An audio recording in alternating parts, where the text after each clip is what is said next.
Bismillahirrahmanirrahim. Assalamualaikum warahmatullahi wabarakatuh.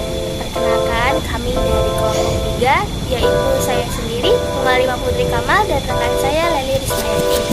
Kami di sini akan membahas tentang manusia adalah subjek dalam bidang pendidikan, yaitu untuk memenuhi tugas matkul psikologi.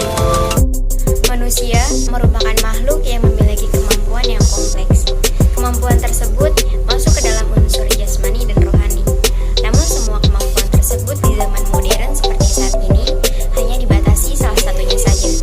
Sehingga manusia hanya dipandang sebagai barang mati tanpa pilihan, kecuali menerima atau menjadi wadah dari sosialisasi teori iptek dan nilai yang diberikan dan ditumpahkan guru kepadanya. Akibatnya, manusia dalam posisi sebagai subjek didik gagal memahami dan menangkap potensi-potensi yang ada dalam dirinya. Oleh karena itu, diperlukan sebuah rumusan baru manusia sebagai subjek didik yang dapat menghimpun seluruh kemampuan manusia. Rumusan dari Ki Hajar Dewantara yang menganggap manusia adalah bersatunya kekuatan daya cipta rasa dan karsa. Berdasarkan rumusan manusia, menurut Ibnu Khaldun, yang terdiri dari unsur jasadiyah dan ruhiyah, maka unsur tersebut harus diaktualkan dalam kehidupan manusia. Pemikiran Ibnu Khaldun tentang subjek didik berangkat dari asumsi bahwa pada dasarnya manusia tidak tahu atau jahil. Kemudian ia menjadi tahu setelah belajar atau mencari ilmu pengetahuan. Hanya saja Allah telah memberinya keistimewaan akal pikir, sehingga memungkinkannya untuk berusaha mencari keadaan yang manusiawi. Aktivitas yang dilakukan manusia pada umumnya adalah aktivitas belajar atau learning activities. Begitu umumnya makna belajar itu, sulit untuk menerangkan hakikatnya secara teoritik. Ibn Khaldun menempatkan manusia sebagai subjek belajar dalam dunianya sebagai suatu realitas. Potensi akal pikir dan semua potensi lain yang dianugerahkan Allah sebagai realitas manusia yang diusahakan untuk menjadi aktual sesuai dengan tuntutan waktunya. Manusia menjadi subjek untuk mengembangkan potensi-potensi yang mengendap di dalam dirinya untuk diaktualisasikan. Akal pikir pengantara manusia untuk memenuhi segala kebutuhan.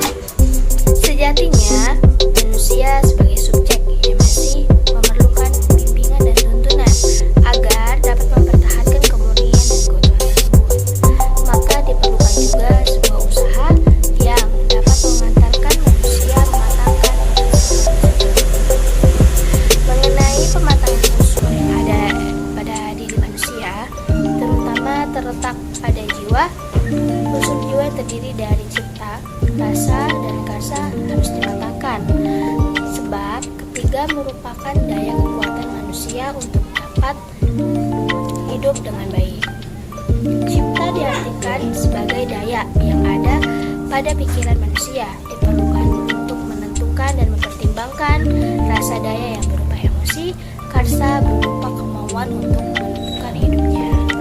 Tabiat-tabiat tersebut harus dikembangkan melalui pendidikan, sebagaimana dikatakan oleh Ki Hajar Dewantara bahwa manusia juga memerlukan bimbingan dan tuntunan, sebab manusia juga sebagai subjek yang tabiat-tabiat tersebut harus dikembangkan melalui pendidikan, sebagaimana dikatakan oleh Ki Hajar Dewantara bahwa manusia juga memerlukan bimbingan dan tuntunan, sebab manusia juga sebagai subjek yang tidak mengetahui apapun, sehingga ia perlu dididik agar menjadi manusia yang dapat mengantarkan kehidupan dirinya dan masyarakat luas ke arah tertib dan damai.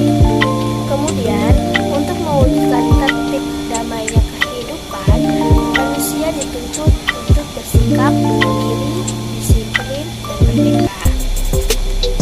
Ki Hajar memberikan pelajaran bahwa hidup di dunia bukan semata-mata mengajar kebaikan secara jasadi, melainkan juga kebaikan rohani yang paling esensial.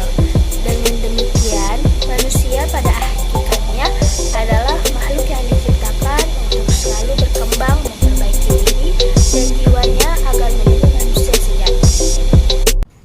Sekian Sekian dari kami, inilah pembahasan yang kami sampaikan dalam video ini. Mohon maaf apabila ada materi yang masih belum dimengerti. Semoga apa yang kami sampaikan dapat bermanfaat untuk diri kami dan untuk orang lain. Terima kasih sudah menonton. Assalamualaikum warahmatullahi wabarakatuh.